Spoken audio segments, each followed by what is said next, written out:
నిన్నటి రోజున మా వ్యవసాయ శాఖ మంత్రి గారు తెలంగాణ రైతాంగానికి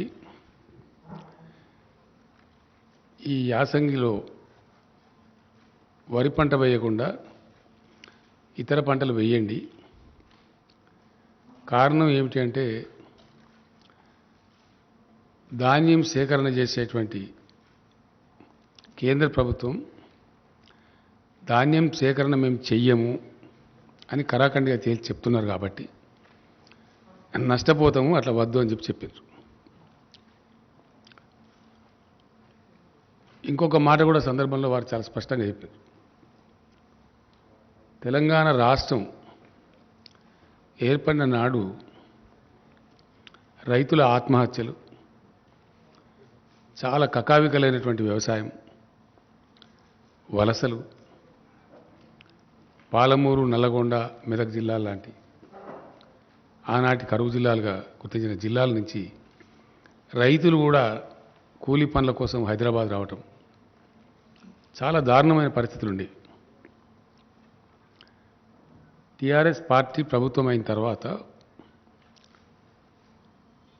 రాష్ట్ర సాధన జరిగిన తర్వాత ప్రజలు ఇక్కడ మాకు ఈ రాష్ట్రాన్ని తీర్చిదిద్దేటువంటి అవకాశం అధికారం రూపంలో కట్టబెట్టింది కాబట్టి ఒక స్థిరమైనటువంటి లక్ష్యంతో నిర్ణయాత్మకమైనటువంటి పద్ధతిలో ఈ రాష్ట్రంలో గ్రామీణ ఆర్థిక వ్యవస్థను పరిపుష్టం చేయాలా, అట్లనే వ్యవసాయాన్ని స్థిరీకరించాలి, పల్లెలు చల్లగా ఉండేటట్టు చేయాలి, వృత్తి పని వాళ్ళందరికీ పనులు దొరకాలి అని ఒక అప్రోచ్ని తీసుకున్నాం. స్పష్టమైన పాలసీ. ఆ దిశలో చాలా పటిష్టమైనటువంటి బలమైన అడుగులు కూడా రాష్ట్ర ప్రభుత్వం వేసింది. అందులో మొదలుపెట్టింది అడుగంటిపోయినటువంటి భూగర్భ జలాలు పెంచడానికి, మొత్తం శిథిలమై చిక్కిపోయినటువంటి చెరువులన్నింటినీ కూడా మిషన్ కాకతీయ పేరు మీద అద్భుతమైనటువంటి చెరువులుగా తీర్చిదిద్దడం జరిగింది. ఇది యావత్ రాష్ట్ర ప్రజానికానికి తెలుసు.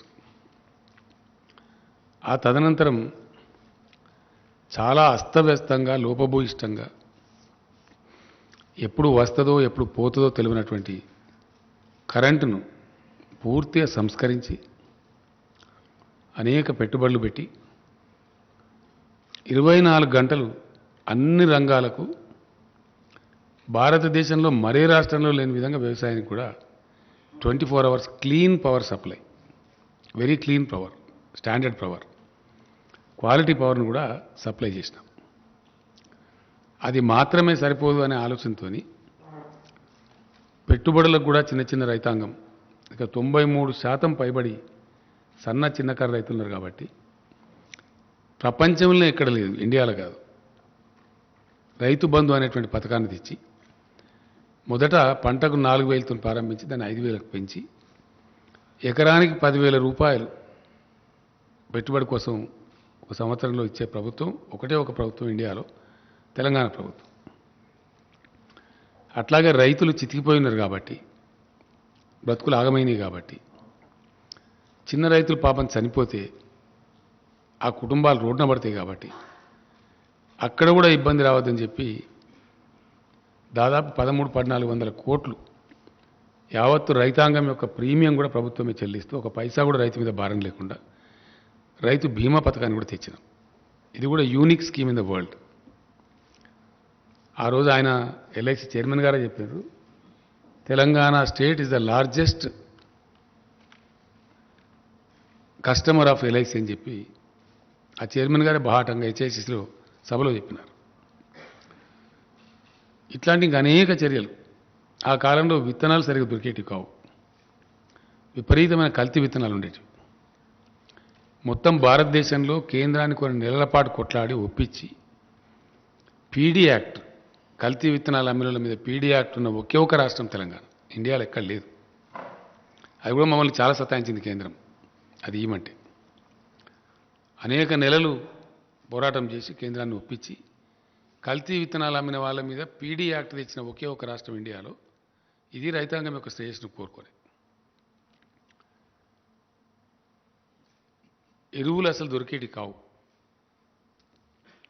తెలంగాణ ఏర్పడక ముందు రైతాంగానికి ఎరువులు కావాలంటే రోజుల తరబడి లైన్లలో ఉండటం, అక్కడ గలాటాలు కావటం, చివరికి పోలీస్ స్టేషన్లలో ఎరువు బస్తాలు పెట్టిన అమ్మిన పరిస్థితులు కూడా మనం చూసినాం.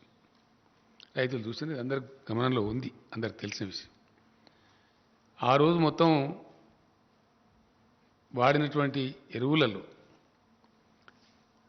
ఈరోజు 3 ఫోల్డ్స్ పెరిగిపోయింది. అప్పటికిప్పటికి 3 రెట్లు ఎక్కువ పెరిగింది. దాదాపు 50-55 లక్షల టన్నుల 2 పంటలకు కలిపి ఎరువుల వాడకం జరుగుతూ ఉంది. ఆ రోజు కేవలం 13-14 లక్షలు ఉంటేనే పోలీస్ స్టేషన్లో పెట్టి అమ్మించారు. కానీ కేంద్రాన్ని ఒప్పించి, ఆయన ఇప్పుడు లేరు పాపం, చనిపోయినారు, అనంతకుమార్ గారు అని మినిస్టర్ ఉండేప్పుడు, వాళ్ళని ఒప్పించి మాకు సమ్మర్లో ఇవ్వండి, ఎవరు తీసుకున్నప్పుడు మేము తీసుకుంటామని చెప్పి వాటిని పెట్టడానికి గోడౌన్లు కూడా నిర్మాణం చేసి అగమేఘాల మీద అది కూడా పునరుద్ధరించి మంచి విత్తనాలు అందుబాటులోకి తేవడం, ఎరువులు అందుబాటులోకి తేవడం, మిషన్ కాకతీయ ద్వారా చెరువుల పునరుద్ధరణ చేసి భూగర్భ జలాలు పెంచడం, 24 గంటలు క్వాలిటీ పవర్ సప్లై చేయడం, పెట్టుబడికి రైతు బంద్ చేయడం, దురదృష్టవశాత్తు రైతు చనిపోతే రైతు బీమా ఇవ్వడం, ఇట్లాంటి చర్యల వల్ల అద్భుతమైనటువంటి వ్యవసాయ స్థిరీకరణ జరిగి దాని మీద ఈరోజు కరోనా లాంటి విపత్కర పరిస్థితి వస్తే 100% ధాన్యాన్ని ప్రతి గ్రామంలో దాదాపు 6,000 పైచీలకు కొనుగోలు కేంద్రాలు ఏర్పాటు చేసి రైతులు మార్కెట్కు రాకుండా ఒక దగ్గర జమ కాకుండా నెలల తరబడి, అనేక నెలల తరబడి ధాన్యాన్ని కూడా సంపూర్ణంగా కొనుగోలు చేసిన ఒకే ఒక్క రాష్ట్రం ఇండియాలో ఇలా తెలంగాణ. అంటే రైతులను కడుపులో పెట్టుకొని వాళ్ళని చాదాలని, వాళ్ళని ఒక లైన్లో పెట్టాలని అద్భుతమైనటువంటి కృషి చేసి లైనప్ చేసింది టీఆర్ఎస్ గవర్నమెంట్. ఇది జరిగిన చరిత్ర మీకు తెలుసు, అందరికీ తెలుసు, ప్రజలకు కూడా తెలుసు. అందరు రైతుల స్వానుభవంలో ఉన్నటువంటి మాట ఇది, వాళ్ళ సొంత అనుభవంలో ఉన్న మాట. గత 7 ఏళ్ల కింద ఎట్లా ఉండే, ఈరోజు ఎట్లా ఉన్నది ప్రతి రైతుని ఎవరినంటే చెప్తారు. ఇది జరిగింది. ఈ సందర్భంలో ఒక మాట ఇక్కడ చెప్పాల్సిన అక్కర్నది. భారత రాజ్యాంగ నిర్మాతలు ఆహార కొరత దేశంలో సంభవించినప్పుడు ప్రజలకు ఆహార కొరత రాకుండా చూసేటువంటి బాధ్యతను కేంద్రం మీద పెట్టారు. అందులో నుంచి పుట్టుకొచ్చిందే food corporation of India. Food corporation of ఇండియాకు దేశవ్యాప్తంగా ఆల్మోస్ట్ అన్ని, దేశంలో ఎన్ని తాలూకా సెంటర్లు ఉన్నాయో అన్ని తాలూకా సెంటర్లలో సైంటిఫిక్ గోడౌన్స్ ఉంటాయి. నెలల తరబడి, సంవత్సరాల తరబడి ధాన్యం నిల్వ చేయాల్సి వచ్చినా నిల్వ చేసేటువంటి సదుపాయం ఉండేది ఓన్లీ కేంద్ర ప్రభుత్వం దగ్గర, అది కూడా ఎఫ్సీఐ దగ్గర. తప్పిస్తే ఏ రాష్ట్రం దగ్గర కూడా ఉండదు, ఆ అవకాశమే ఉండదు. ఇండియాలో ఉండే ఏ రాష్ట్రం దగ్గర కూడా ధాన్యం నిల్వ చేసేటువంటి గోడౌన్స్ ఉండవు. ఉన్న కొద్ది రోజుల కోసమే ఉంటాయి తప్ప సైంటిఫిక్ గోడౌన్స్ ఉండవు. సైంటిఫిక్ గోడౌన్స్ ఇంటర్నేషనల్ స్టాండర్డ్లో కలిగి ఉన్న ఒకటే ఒక సంస్థ భారత ఆహార సంస్థ, that is food corporation of India. ఎందుకంటే ఎక్స్పోర్ట్ చేయాలన్నా without seeking any permission from anybody కేంద్రం చేయగలదు. లేదు ఇథనాల్ లాంటి ప్రత్యామ్నాయ వాడకానికి పంపాలన్నా కేంద్రం డెసిషన్ తీసుకొని పంపగలదు. ఈ అధికారాలు ఇవి కూడా ఏ రాష్ట్ర ప్రభుత్వానికి కూడా లేవు, అట్లానే తెలంగాణ ప్రభుత్వానికి కూడా లేవు. ఇది కూడా స్పష్టం. అంటే రాష్ట్రం, దేశంలో కరువు కాటకం, అతివృష్టి, అనావృష్టి వచ్చినప్పుడు ఫుడ్ సప్లైకి దోకా లేకుండా చేయాలి కాబట్టి, చాలా పెద్ద జనాభా ఉన్న దేశం కాబట్టి ఈ బాధ్యత కేంద్రం మీదనే ఉంది, రాష్ట్రాల మీద లేదు. ఇక్కడ ఒక రాష్ట్రంలో బాగుండొచ్చు, ఒక రాష్ట్రంలో బాగా లేకపోవచ్చు. బ్యాలెన్స్ చేసేటువంటి అధికారం కేంద్రానికి పెట్టిండ్రు, అది వాళ్ళ దగ్గరనే ఉంది. ఇప్పుడు ఏం జరుగుతూ ఉంది దేశంలో అంటే చాలా విచిత్రంగా, ఇప్పుడు ఉన్నటువంటి కేంద్ర ప్రభుత్వం తన బాధ్యతను విస్మరిస్తూ పూర్తి బాధ్యత రాహిత్యంగా మేము ధాన్యం తీసుకోము అని కాలికి పెడితే మెడకు పెడితే పెట్టేటువంటి మెలికలు దింపుతూ ఉంది. దీని మీద అధికారులు, సివిల్ సప్లై శాఖ మంత్రి గారు, ఇండస్ట్రీస్ మినిస్టర్ గారు, ఇంకా అనేక పనుల నిమిత్తం వెళ్తూ ఈ పని మీద కూడా అగ్రికల్చర్ మినిస్టర్ గారు చాలా ట్రిప్పులు ఢిల్లీకి చేసినాం, చాలా కన్ఫ్యూజ్ చేసినారు. వాళ్ళు ఎంఓయూ చేస్తారు, ఎఫ్సిఐ, కేంద్ర ప్రభుత్వం నిరాకరిస్తుంది. ఇప్పుడు మీకు ఇచ్చిన కాగితాలలో ఉన్నాయి, మీకు ఇచ్చిన క్లియర్ సెట్స్ ఇచ్చిన 5 సెట్స్ ఇచ్చినాం మీకు. ఇప్పుడు మేము దానిలో రకరకాలుగా కాలుకు పెడితే మెడకు పెడితే కాలుకు ఇదంతా కూడా పెట్టడం జరుగుతూ ఉంది. ధాన్యం తీసుకోము అని చెప్పి నిరాకరిస్తున్నారు. రాష్ట్రాలు ఏం చేయలేవు, ధాన్యాన్ని తీసుకుని ఎక్కడ పెట్టాలి? రాష్ట్రం పెట్టే వ్యవస్థ లేదు, ఎక్స్పోర్ట్ చేసే అధికారం లేదు, మళ్ళీ కేంద్రం దగ్గర పోవాలా. ఆ నిల్వలు పెట్టేటువంటి గోడౌన్స్ లేవు. కాబట్టి రాష్ట్రం ఏం చేయజాలదు. చరిత్ర మొత్తం చూస్తే కూడా మనం మొత్తం స్వతంత్రం వచ్చిన కానీ చెప్పేదాకా గతంలో మీ అందరికి గుర్తుండే ఉంటుంది లెవీ బియ్యం సేకరణ అనేది. అప్పుడు ఆహారం ధాన్యం తక్కువ ఉన్నప్పుడు రైతు వేరే చోట అమ్ముకుంటా అంటే అమ్ముకొని ఇవ్వకుండా కూడా బలవంత పెట్టి లెవీ సేకరణ అని చెప్పి చేసేది. ఖచ్చితంగా ప్రతి రైతు ప్రతి మిల్లర్ ఇంత ఇవ్వాలని చెప్పి చేసేది ఒక కాలంలో. ఇప్పుడు ఆ బాధ్యత కేంద్రం మీదనే ఉంటుంది. మొన్న ఈ మధ్య దాదాపు నెల రోజుల క్రితం ఎంత కొంచెం చిక్కు వస్తుందని చెప్పి తెలిస్తే నేనే స్వయంగా ఢిల్లీకి వెళ్ళి ఆ సంబంధిత శాఖ మంత్రి గారిని కలిసి మాట్లాడడం జరిగింది. ఎఫ్సిఐ ఎంఓయూ చేయడం మీరు నిరాకరించడం మరి ఇది సరైన పద్ధతి కాదు కదా. ఒక సంవత్సరం టార్గెట్ మీరు ఎంత తీసుకుంటారో చెప్పండి మా రాష్ట్రం నుంచి, దాని ప్రకారం మేము రైతులకు కూడా చెప్తాం పంట మార్పిడి చేసుకుంటామని చెప్పినాం. ఆ పంట మార్పిడి చేయించండి అని నాతో చెప్పిండు. ఆయన నాతో చెప్పడానికి మీకు ఇచ్చిన సెట్స్లో కూడా ఉంది. 3 times క్లియర్గా పంట మార్పిడి చేయించండి, పంట మార్చండి, మార్చిన పంట రైతులు వేస్తే వాళ్ళకి ఇన్సెంటివ్ కూడా ఇవ్వండి అని చెప్పి కూడా రాశారు. క్లియర్ మీకు ఇచ్చిన సెట్స్లో ఉంది, తీసుకోమని చెప్పి. ఇక్కడ ఇంకో విచిత్రమైన పరిస్థితి ఏంటంటే ఈ బియ్యం దీనికి ఒక చిన్న కథ ఉన్నది. ఇది ప్రజలకు తెలియాలి కాబట్టి నేను చెప్తా ఉన్నాను. ఏంది కథ అంటే వర్షాకాలంలో పండే పంటనేమో తక్కువ టెంపరేచర్ ఉన్నప్పుడు పంట చేతికి వస్తుంది. అప్పుడు దానికి నూకలు కావు, మిల్లర్స్ కూడా ప్రాబ్లం ఉండదు. తెలంగాణ ప్రాంతంలో యాసంగిలో పండే పంట ఏదైతే ఉంటుందో అది ఫిబ్రవరి 20 తర్వాత ఫ్లవరింగ్ అంటే ఈంతేనే ధాన్యం వస్తుంది, లేకపోతే తాళైపోతుంది. ఫిబ్రవరి 20 తర్వాత న్యాచురల్గా మన దగ్గర టెంపరేచర్స్ పెరుగుతాయి. మార్చ్ ఏప్రిల్ దాకా వరి కోతలు జరుగుతాయి. అప్పుడు 35 degrees దాటిపోతుంది. అప్పుడు ఏమైందంటే నూక అయిపోతుంది. ఆ నూక కావద్దు, ఎక్స్పెక్టెడ్ అవుట్టర్న్ రావాలి అంటే దేశంలో కొన్ని రాష్ట్రాలలో బాయిల్డ్ రైస్ వినియోగం ఉంది కాబట్టి దాన్ని బాయిల్ చేసి మిల్లర్స్ తయారు చేసి ఇస్తారు. పబ్లిక్ డిస్ట్రిబ్యూషన్ సిస్టమ్ కింద కంట్రోల్ బియ్యం ఇచ్చేది ఏదైతే ఉంటుందో కేంద్ర ప్రభుత్వమే అన్ని రాష్ట్రాలకు కేటాయిస్తుంది కాబట్టి వాళ్ళు బాయిల్డ్ రైస్ తీసుకునేది యథావిధిగా రాష్ట్రాలకు పంపించి వాళ్ళు దాన్ని తీసుకోమని నిరాకరిస్తున్నారు. అంటే తెలంగాణలో యాసంగి వరి పంట అంటే బాయిల్డ్ రైసే, మామూలు రైస్ రాదు. వస్తే చాలా తగ్గిపోతుంది. వర్షాకాలందేమో రా రైస్ వస్తుంది, కానీ దీనిలో రాదు.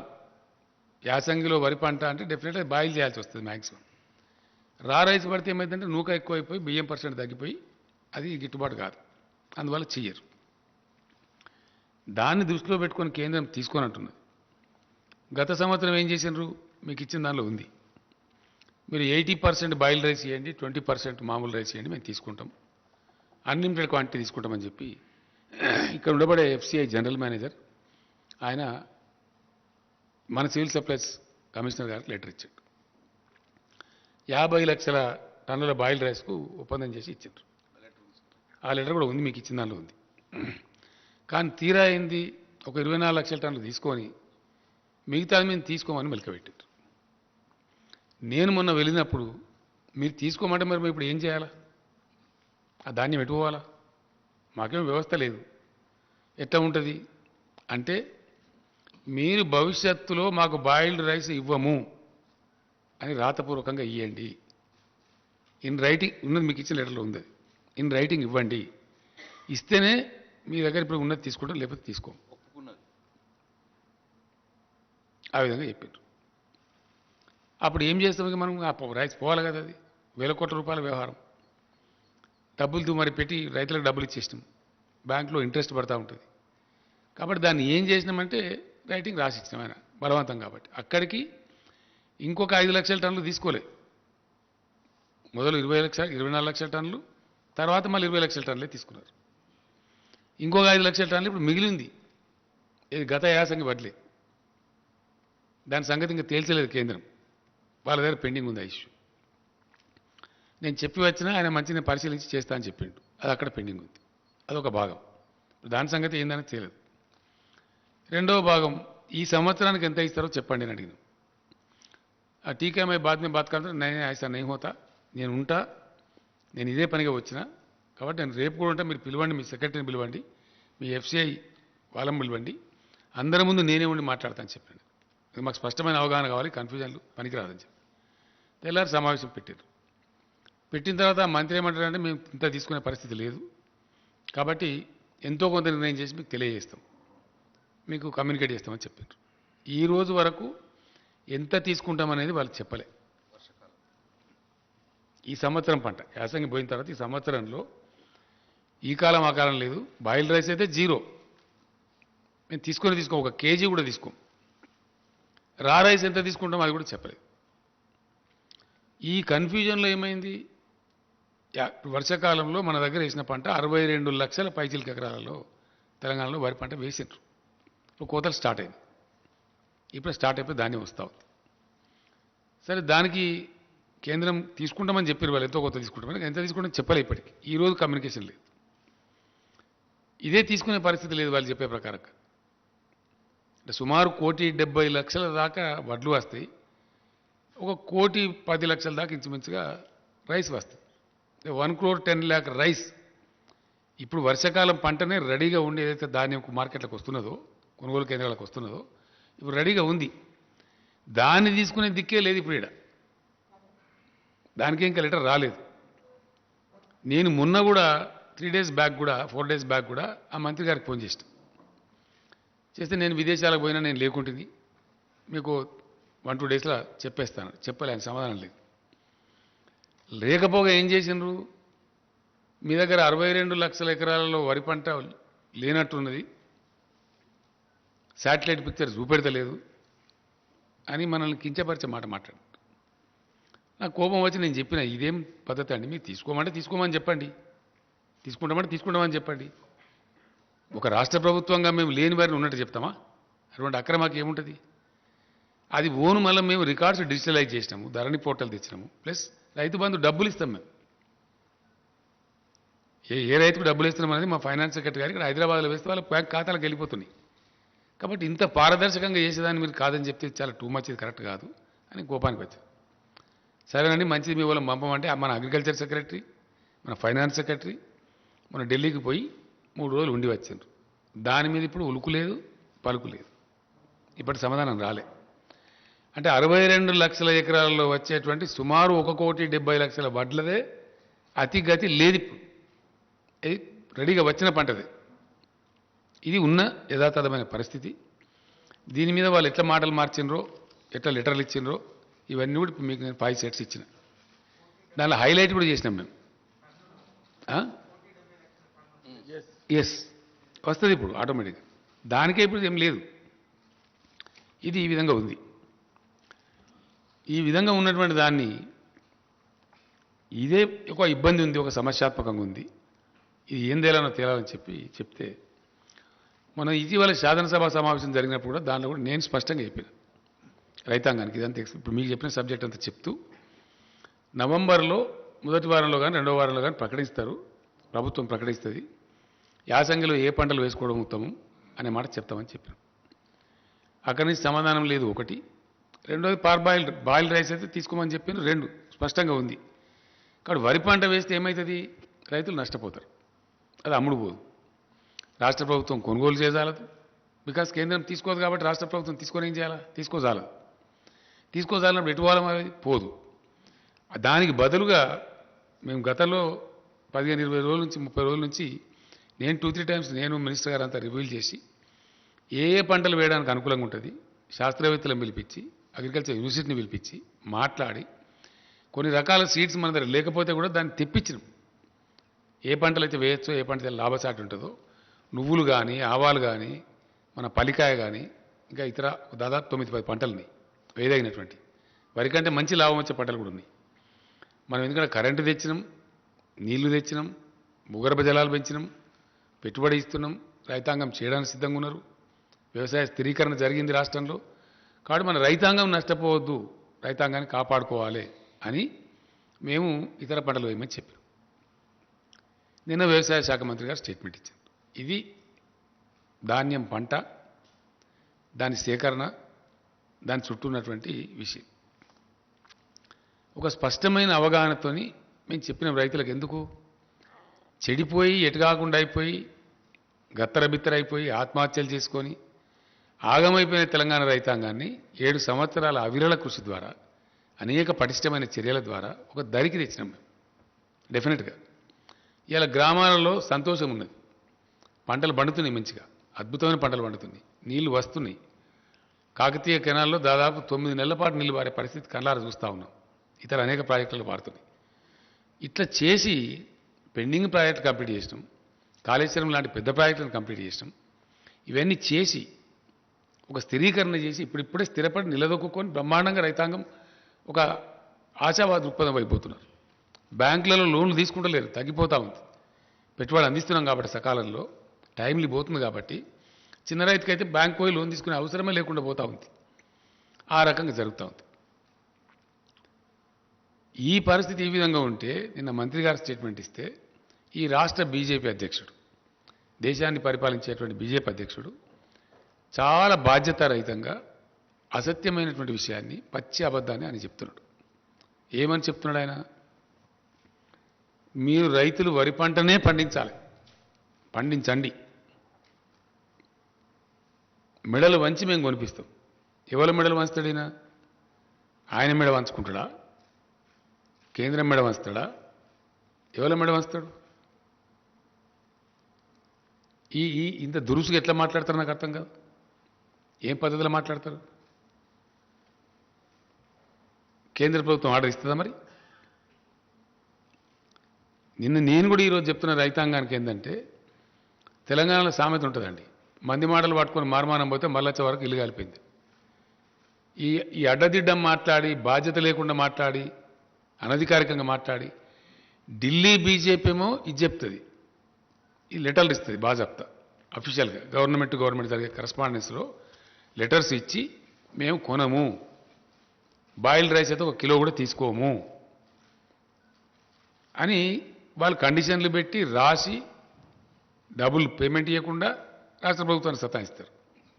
ఈయన రాష్ట్ర అధ్యక్షుడిగా ఉండి, ఒక పార్లమెంట్ సభ్యుడిగా ఉండి పూర్తి అబద్ధాన్ని, పూర్తి పచ్చి తప్పును, పూర్తి నిర్లక్ష్య వైఖరితో బాధ్యతారాహిత్యంగా ఏది పడితే అది మాట్లాడగలుగుతాము అనేటువంటి ఒక దీంతో ఆయన మాట్లాడాడు. అది పూర్తి తప్పు. ఆయనకు నెత్తి లేదు, నాకు కత్తి లేదు, ఆయనకేమి జిమ్మదారు లేదు, బాధ్యత లేదు. ఈ మాటలు చాలా మాట్లాడుతున్నాడు ఆయన చాలా రోజుల నుంచి. నేను కూడా క్షమిస్తూ వచ్చిన, నా స్థాయి మనిషి కాదు, చిన్నవాడు, పట్టించుకోలే. నా మీద వ్యక్తిగతంగా అడదిడంగా మాట్లాడినా పట్టించుకోలే. ఏనుగు పోతుంటే ఎన్నికలు మరుగుతాయని చెప్పి వదిలిపెట్టాం. కానీ మరీ టూ మచ్గా బాధ ఎక్కడ కలుగుతుంది? తెలంగాణ రైతులను 7 ఏళ్ల నుంచి మేము కంటికి నిద్ర లేకుండా కాపాడి ఒక స్థాయికి తెచ్చి, వాళ్ళ అప్పులు కట్టిపించి, వాళ్ళని గడ్డకేసి, వాళ్ళు బాగుపడాలని మేము తీసుకొని పోతూ ఉంటే మొత్తం రైతాంగం యొక్క బతుకునే ఆగం చేసే విధంగా బాధ్యత లేకుండా, నీకేం కావాలి? రైతులు ధాన్యం బండియాలి, నువ్వు ఢిల్లీలో తీసుకోవు, ఇక్కడ రోడ్ల మీద కూర్చొని ధర్నా చేయాలి, నీ రాజకీయ పబ్బం గడవాలి, అంతే కదా? దీని అనుకున్నది ఏంది? What is that we should understand?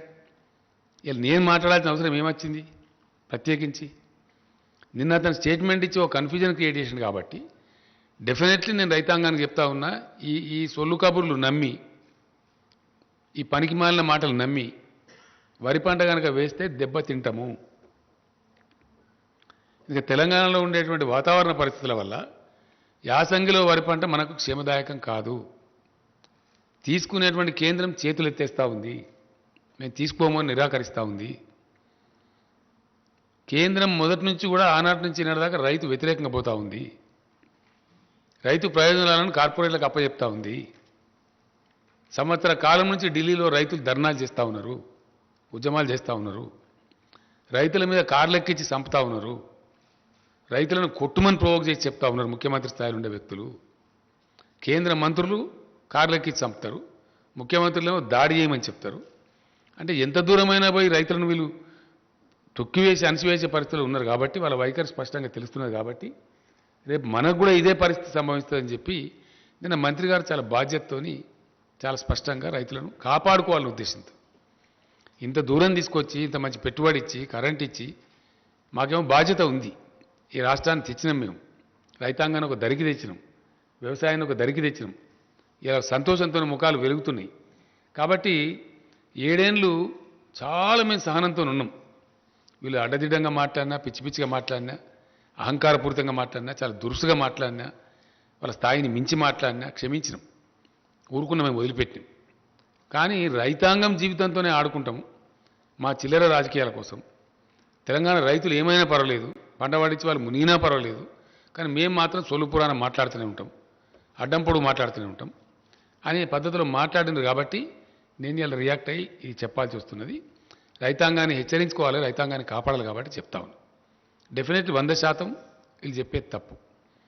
మొత్తం ఇంకొక విషయం కూడా ఇక్కడ స్పష్టంగా చెప్పాల్సిన అవసరం ఉంది. ఇది వ్యవసాయానికి సంబంధించి. ఎస్, డెఫినెట్గా నేను రైతులకు మనవి చేస్తూ ఉన్నా. 7 ఏళ్ళు మిమ్మల్ని కాపాడింది ఎవరో మీకు తెలుసు, మీకు మంచి కరెంట్ ఇచ్చేది ఎవరో మీకు తెలుసు, ఎరువులు సప్లై ఎట్లా జరుగుతుందో మీకు తెలుసు, మీకు ఇలా ధాన్యం అక్కరపడ్డప్పుడు ఎట్లా కొనుగోలు చేసినామో మీకు తెలుసు.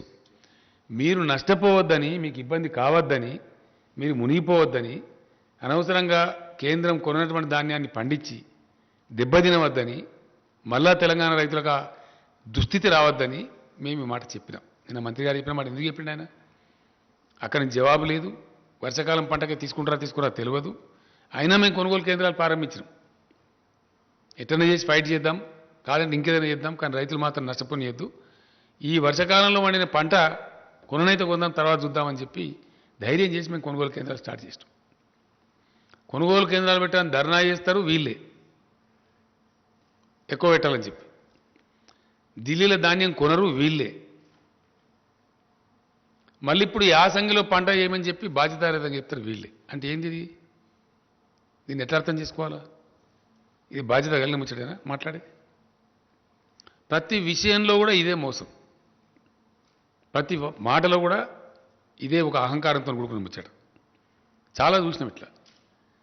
Petrol diesel ధరలున్నాయండి.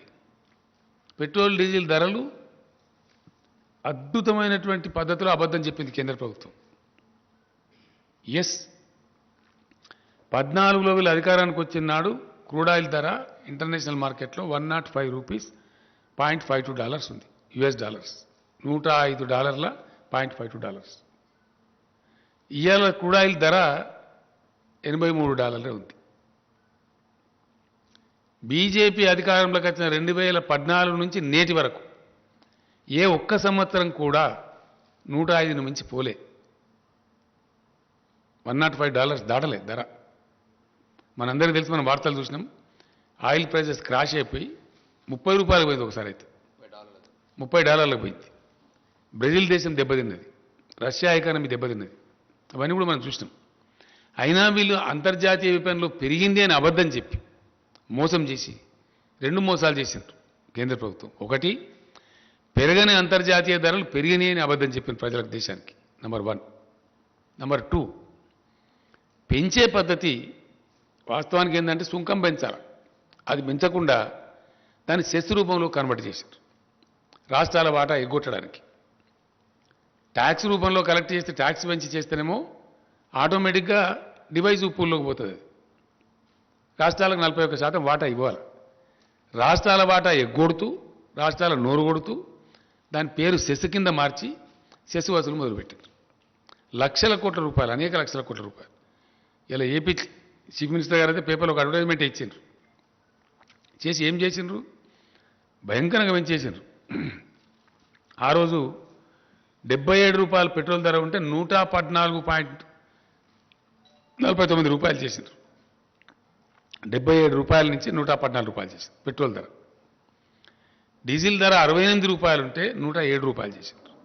₹107.40 చేసి ఈ పెరుగుదల మీద వచ్చిన మొత్తం డబ్బు రాష్ట్రాల నోరుగొట్టి వాళ్ళే తీసేసుకున్నారు.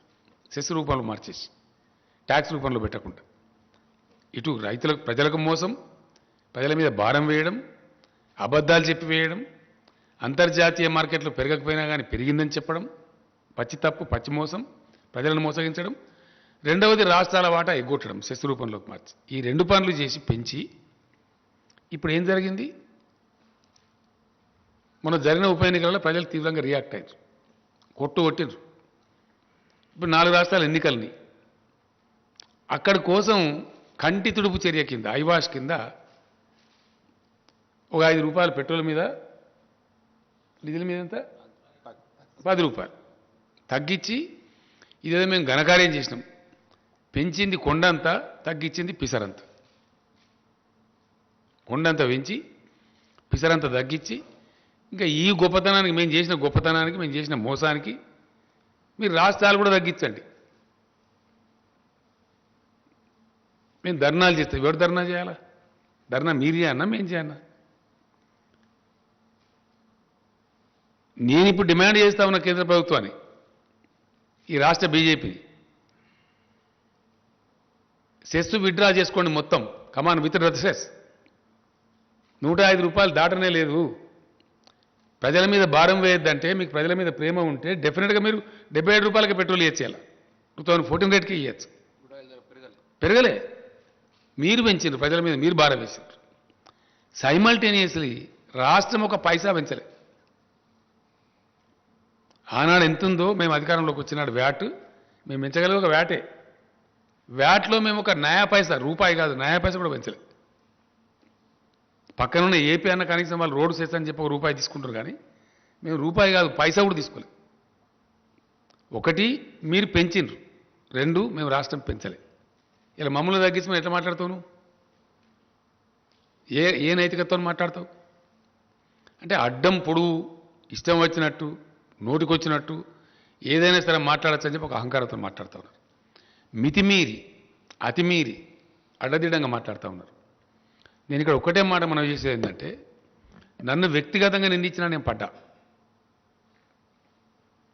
ఇదే రాష్ట్ర బీజేపీ అధ్యక్షుడు చాలా చిల్లరగా, చాలా నీచంగా, చాలా దారుణంగా కేసీఆర్ను జైలుకు పంపిస్తాం, మా వ్యూహం మాకుంది, మా జాతీయ అధ్యక్షుడు చెప్పిండు నాకు అని బహిరంగ ప్రకటనలు చేసిండు. అయినా మేము కేర్ చేయలే.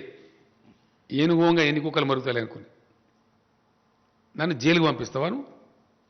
బలుపా? అహంకారమా? ఏం కన్నులు నెత్తికొచ్చినాయా? ఎవరితో మాట్లాడుతున్నావు నువ్వు? ఇంత అహంకారం ఏంది నాకు అర్థం కాదు. తప్పులు చేసేది మీరు, ప్రజల మీద భారం వేసేది మీరు, రైతులను మోసం చేసేది మీరు, రైతులు పండించే ధాన్యాన్ని కొనంది మీరు. మీ అసమర్థతను, మీ తెలివి తక్కువతనాన్ని, మీకు పరిపాలించలేని శక్తి లేనితనాన్ని ఇలా రాష్ట్రాల మీద రుద్ది రాష్ట్రాల ముఖ్యమంత్రులను జైలు పంపుతావాను? ముడతావా కేసీఆర్ను? ముట్టి చూడు బిడ్డ, టచ్ చేసి చూడు కేసీఆర్ను. కేసీఆర్ను జైలుకు పంపి నువ్వు ఇక్కడ బతికి బట్టగాడి తిరుగుతా అనుకుంటున్నావా? ఏమి మేము చేతులు ముడుచుకొని కూర్చున్నాం అనుకుంటున్నావా? ఇష్టం వచ్చినట్టు మాట్లాడచ్చునా? ఇష్టం వచ్చిన ప్రచారాలు చేయొచ్చునా? సోషల్ మీడియాలో ప్రచారం, బయట ప్రచారం అన్ని అబద్ధాలు, అన్నిటికన్నీ. మేమేదో డబ్బులు ఇస్తే మేము డైవర్ట్ చేసినట్టు మాట్లాడడం. ఇచ్చిన డబ్బులు మిమ్మల్ని జాదే తెలంగాణ అయ్యాల. అది నేను చెప్తలేను, రిజర్వ్ బ్యాంక్ ఆఫ్ ఇండియా చెప్పింది. It's not my statement. Reserve Bank of India best contributing స్టేట్స్లో the best contributing state is Telangana అని చెప్పింది. మేమిచ్చే డబ్బుల మీద మీరు నడుపుతారు ఢిల్లీ, మీరు ఇచ్చే డబ్బుల మీద మేము నడపలేము. మొత్తం మీద ఈ 7 ఏళ్లలో, గతించిన 7 ఏళ్ల కాలంలో రాష్ట్రానికి కేంద్రం నుంచి వచ్చిన సొమ్ము కేవలం 42,000 కోట్ల రూపాయలు. Only 42,000 crores. అది అన్ని రాష్ట్రాలకు వచ్చినట్టు మనకు వచ్చింది. మెయిన్గా దానిలో 2-3 స్కీమ్లే ఉంటాయి. ఒకటి నరేగా, రెండవది NRHM, national rural health machine, మూడవది సర్వశిక్ష అభియాన్ అని ఎడ్యుకేషన్. ఇంతకు మించిగా రావు డబ్బులు. ఒక్కరోజు కూడా ₹1 ఇయ్యలేదు. స్టేట్ రీఆర్గనైజేషన్ చట్టం ఏదైతే ఉందో ఆ చట్టం ప్రకారంగా 450 కోట్లు మనకు రావాలి. BRGF funds, backward region development funds ఎగ్గొట్టిండ్రు. అవి తీసుకొని రారు వీళ్ళు, అవి మాట్లాడరు, దాని గురించి మాట్లాడరు.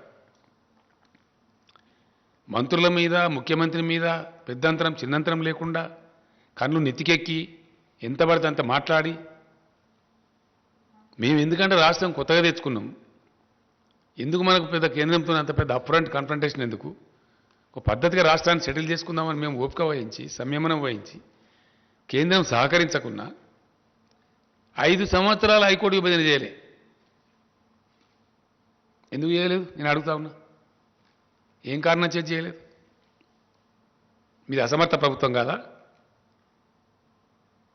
Why did not you separate the high court for 5 long years? What was the intention behind it? రాష్ట్రం వస్తుంది, రాష్ట్రానికి నీళ్ళ వాటర్ రావాలి. మేము అడిగినాం, కేంద్ర ప్రభుత్వాన్ని అడిగే అధికారం మాకు ఉంది కాబట్టి అడిగినాం. సెక్షన్ 3 కింద ట్రిబ్యునల్కి రిఫర్ చేయండి మాకు వాటా తేల్చాలని చెప్తే ఈరోజు తేల్చరు. ఏం కారణం? మీ అసమర్థతనా, మీ అవివేకమా, మీ తెలివి తక్కువతనమా, మీ చేతగాంతనమా? అది చేత కాదు మీకు, అది మాట్లాడేది లేదు. బీఆర్జీఎఫ్ ఫండ్స్ 450 కోట్లు రావాలి, దాని గురించి మాట్లాడేది లేదు. చట్టం ఉంది, నవోదయ పాఠశాలల చట్టం ఉంది. ఇప్పటికీ 50 దరఖాస్తులు ఇచ్చిన ప్రధానమంత్రికి నేను 50. కొత్త జిల్లాకు ఒక నవోదయ పాఠశాల పెట్టి తీరవాలే కేంద్ర ప్రభుత్వం అని చట్టం ఉంది. ఇది యాక్ట్ ఉందండి, మీరు యాక్ట్ కింద మాకు ఇవ్వాలి ధర్మం అని చెప్పి కొత్త జిల్లాలకు నవోదయ పాఠశాల ఇవ్వమంటే ఒక్కటి కూడా ఇవ్వలే. నో. 157 కళాశాలలు, మెడికల్ కళాశాలలు మంజూరు చేస్తే తెలంగాణకు ఒకటి ఇవ్వలే. Not even one. ఏడవన్నారు ఈ బీజేపీ నాయకులు? ఇక్కడ నుంచి ఉన్న కేంద్ర మంత్రి ఎక్కడ వండుకున్నాడు? ఇక్కడ నుంచి ఉన్న ఎంపీలు ఎక్కడ వండుకున్నారు? What is your answer? First దీనికి సమాధానం చెప్పు. ఇప్పుడు మేం పెడతాం ధర్నాలుగా. ఎస్, ఉత్తర భారతంలో రైతులు ఎవరైతే కొట్లాడుతున్నారో వాళ్ళకి అండగా నిలుస్తాం. రైతు వ్యతిరేక చట్టాలు మొత్తం విత్డ్రా చేసుకోవాలి, ధర్నా చేస్తాం.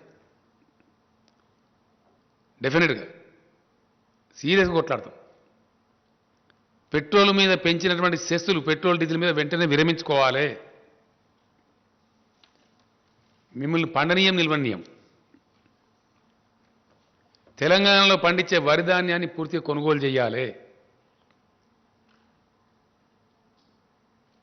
దమ్ముంటే ఈ రాష్ట్ర అధ్యక్షుడు నోటి మాటలు సొల్లు పురాణాలు మాట్లాడడం కాదు, పోయి తీసుకొని రా ఆర్డర్ను, నేను నిలబడేపిస్తా వరిధాన్యం. 70-80 లక్షలలో ఇప్పుడు వరిధాన్యం వేసే అవకాశం ఉంది తెలంగాణకు. అద్భుతమైన ఉత్పత్తి వస్తూ ఉంది. రైస్ మిల్లర్లు కూడా వాళ్ళ కెపాసిటీ పెంచుకున్నారు. తీసుకురా నువ్వు ఆర్డర్. నువ్వు కేంద్రం వడ్లు తీసుకుంటా అంటే కేసీఆర్ వద్దంటుండా? ఏం చెప్తున్నావు నువ్వు? ఎంత బాధ్యత రహితంగా మాట్లాడుతున్నావు? నువ్వు మాట్లాడవచ్చునా? అట్లా మాట్లాడి తిరుగుతా అనుకుంటున్నావు తెలంగాణలో? కేసీఆర్ బతికుండగానే తెలంగాణ రైతులు నాగం చేస్తావా నీ సొల్లు పురాణంతో? చేయగలుగుతావా? దా, నువ్వు కొంటాను నిన్న మాట్లాడినావు కదా, మెడలు వంచుతాను. నీ మెడలు నేను వంచానా? మరి నీ మెడలు వంచులుగా ఇరుస్తాం దబ్బన ఒక రైతుల ధాన్యం తీసుకోకపోతే. తెస్తావా ఆర్డర్? నీ పార్టీ అధికారం ఉంది కదా ఢిల్లీలో, తీసుకొని రా. వారం లోపల తీసుకురా. అడ్డం పొడుగు మాట్లాడడం కాదు కదా. నీకు దమ్ముంటే నిన్న రాత్రి కూడా మాట్లాడాను నేను. ఒకవైపునేమో పంటల మార్పిడి చేయించండి, వరిధాన్యం వేయించకండి అని రాతపూర్వకంగా ఇస్తారు, మీకు ఇచ్చిన సెట్లలో ఉంది, దయచేసి మీరు చూడండి అది. ఆన్ ద అదర్ హ్యాండ్ వరిధాన్యం వేయమంటావు నువ్వు అంటావు. ఢిల్లీ బీజేపీ వరిధాన్యం వేయొద్దంటది, ఇక్కడ సిల్లీ బీజేపీ వరిధాన్యం వేయాలట. ఏది కరెక్టు? ఢిల్లీ బీజేపీ కరెక్టా, ఇక్కడ సిల్లీ బీజేపీ కరెక్టా? What is right? నేను మాట్లాడినా వ్యవసాయ శాఖ మంత్రి గారు, నేను కూర్చొని ఇది ఏం స్టేట్మెంట్ అని నాకు అర్థం కాదు. ఈ దరిద్రుడు ఇట్లా ఇచ్చిండు, ఇది బాధ్యత ఉందా, బరువు ఉందా, అసలు ఏం నాకు అర్థం కాదు, తమాషా అని చెప్పి అడిగితే మాట్లాడితే నేను కేంద్ర మంత్రిని అడిగినాను నిన్న. ఏమండి మరి నువ్వు నాకు స్వయంగా ఇట్లా చెప్పినావు, మార్చమని చెప్పినావు, నాతో రాయించుకున్నావు, బాయిల్డ్ రైస్ ఒక కిలో కూడా ఇయ్యమని చెప్పి ఇంకో 5 లక్షలు నిజంగా పెండింగ్ పెట్టుకున్నావు. ఈ సంవత్సరం టార్గెట్ ఇవ్వమంటే ఇస్తలేవు, ఇంకా తేల్చలేదు. మరి మీ అధ్యక్షుడు వరి మాత్రమే పండించండి, ఎట్లా కొనరో చూస్తాం, ఎవరు కొంటారు, నువ్వా నేను కొనేదని అడిగినా. నేను ఐసా కైసా బోల్తే బోలే, ఇలా పేపర్లలో వస్తే తెప్పించుకొని చూడమని చెప్పింది. ఎలక్ట్రానిక్ మీడియాలో ఆల్రెడీ వచ్చింది, నువ్వు తెప్పించుకొని చూడు, పేపర్లు తెప్పించుకొని వెళ్ళా, మీ ఇంటెలిజెన్స్ ద్వారా తెప్పించుకోండి ఏం మాట్లాడిండో అని అడిగినాం. నేనేమంటున్నా అంటే నువ్వు తీసుకురా, ఆర్డర్ తీసుకురా. కేంద్రం కొంటా అంటే నేను వద్దంటున్నా. యాసంగిలో వరి పెట్టుకునే అవకాశం డిసెంబర్ ఎండింగ్ దాకా ఉంటుంది. నేను తెలంగాణ రైతాంగానికి ఒకటే మనవి చేస్తా ఉన్నా, డిసెంబర్ చివరి దాకా కూడా మనం వరిధాన్యం పెట్టుకోవచ్చు. ఈ సిల్లీ బీజేపీ, దొంగ బీజేపీ ఆర్డర్ ఇస్తుందా? ఈ ఆర్డర్ తీసుకురా. 1.5 కోటి టన్నులు తీసుకుంటాం బాయిల్ రైస్ అని చెప్పి తీసుకురా. మొత్తం నేనే సీడ్ సప్లై చేయించి బ్రహ్మాండంగా నేనే పంట వేపిస్తాను నిలబడి. అన్ని జిల్లాల మంత్రులు ఎమ్మెల్యేలు నిలబడి బ్రహ్మాండంగా పొలాలు చేపిస్తాం, కావాల్సినంత పట్టేంత వాటర్ ఉన్నది, ఫుల్ పవర్ సప్లై చేస్తున్నాం, పెట్టుబడి ఇస్తున్నాం రైతాంగానికి. మేమే వేయిస్తాం మరి పంట, తీసుకురాను అంటే ఏమన్నట్టు? ఇది బాధ్యతారహితంగా ఇష్టం వచ్చినట్టు సొల్లు పురాణం మాట్లాడుకుంటా, అబద్ధాలు ప్రచారం చేసుకుంటా మేము ఇట్లా తిరుగుతామంటే ఇప్పటిదాకా చెల్లింది. But now you will face. వర్షాకాలం ధాన్యం తీసుకునేదాకా నిద్ర పోనీయం, యాసంగి పక్కకు పెట్టు. కేంద్ర ప్రభుత్వాన్ని నిద్ర పోనీయం, ఇక్కడ వీళ్ళని కూడా తిరగనీయం బజార్ మీద. మేం చేస్తాం ధర్నా. మీ ధర్నా సంగతి ఏందో మెడలు ఎవరు ఇవ్వంచాను, నీ ఇవ్వంచాను, నా ఇవ్వంచాను, ఎవరు ఇవ్వంచాను, ఏ ప్రభుత్వాన్ని ఇవ్వంచాను, ప్రజల ముందు పెడతాం బజార్లు. చాలా ఇష్యూలున్నాయి, ఇంకా చాలా అనేకమైన ఇష్యూల్ని. ఇన్ని రోజుల ఎందుకన్నా మేము ఒక మర్యాదగా పద్ధతిగా కొత్త రాష్ట్రం కాబట్టి దీన్ని సెటిల్ చేసుకుందాం అని చెప్పినాం. అన్ని ఉల్టా పల్టా మాట్లాడతారు, ప్రతి విషయానికి ఉల్టా పల్టా మాట్లాడతారు, ప్రతి విషయానికి అబద్ధాలు చెప్పడం. మీకు చేత కాదు, మీరేం చేయలే. మేము కమిట్మెంట్ ఉన్నోళ్ళం, మీ రాష్ట్రం తెచ్చిన వాళ్ళు. ఎస్, మేము దళిత బంధు పథకం తెచ్చినాం. 100కు 100% దాన్ని అమలు చేస్తాం. మాకు చిత్తశుద్ధి ఉంది. It's our agenda. స్పష్టంగా చెప్పిన ఉప ఎన్నిక రాగానే దొంగ మాటలు మాట్లాడడం, అబద్ధాలు చెప్పడం, సోషల్ మీడియాలో ఇష్టం వచ్చినట్టు అవాకులు చెవాకులు పెరగడం, ఇష్టం వచ్చిన పద్ధతులు ఎవరం పడితే వాళ్ళను ఏది పడితే అది మాట్లాడడం, ప్రజలను తప్పుదారి పట్టేయడం. ఇన్ని రోజులు మీ ఆటలు చెల్లినాయి బిడ్డ. మీ నోటికొచ్చినట్టు కూస్తున్నారు కారుకూతలు. దళితుల కోసం గిరిజనుల కోసం పెట్టినటువంటి అట్రాసిటీ చట్టాన్ని పట్టుకొని ఒక విధవ లొటపీస్ చట్టం ఉంటాడు. ఎవరు లొటపీస్? చట్టాలు గౌరవం లేదు, కోర్టు గౌరవం లేదు, దళిత గిరిజన ప్రజలంటే భయం లేదు మీకు. ఏం తమాషా చేస్తున్నారా ఈ రాష్ట్రంలో? ఏమో మీ అరాచకమా? ఏం చేసింది మీరు? ఏ వర్గం ప్రజలు చేసినారు? మీ 7 ఏళ్ల పరిపాలన ఈ దేశానికి ఒరగబెట్టింది ఏంటి? ఒక్క మంచి పని ఉందా మీ కేంద్రం చేసిన, ప్రభుత్వం చేసిన మంచి పని? ఒక్కటి మీరు దళితులకు చేసిండ్రా, గిరిజనులకు చేసిండ్రా, బీసీలకు చేసిండ్రా, రైతులకు చేసిండ్రా, నిరుద్యోగ యువకులకు చేసిండ్రా? ఒక్క మాట మీద నిలబడ్డరా? 15 లక్షలు ఇస్తామని ఇచ్చిండ్రా? 2 కోట్ల ఉద్యోగాలు ఇస్తామని ఇచ్చిండ్రా? Yes, I'm questioning. As a party president, as a chief minister, I'm questioning. ఏ మాట మీద నిలబడ్డారు మీరు? సందర్భం వచ్చినప్పుడల్లా భావోద్వేగాలు రెచ్చగొట్టడం. అయితే అంతర్జాతీయ సరిహద్దు భావోద్వేగాలు రెచ్చగొట్టాలి, లేకపోతే మతపరమైన భావోద్వేగాలు రెచ్చగొట్టాలి, ఓట్లు దండుకోవాలి. ఇదా రాజకీయం? ప్రజలతో చెలగాటమాడే పద్ధతి ఇదా?